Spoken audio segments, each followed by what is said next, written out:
Hi, not sure if I've shown this before, but just go into your Rain app to cancel.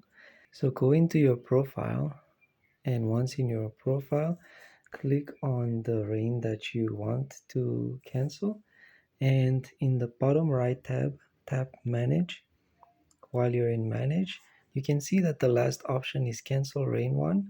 And if you tap on Cancel, it's going to let you.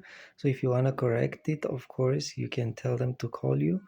Otherwise, you can just tap on Cancel and it will take you to where you need to confirm. So right now, I can still use this until the end of December because I've already paid for this month, which is November.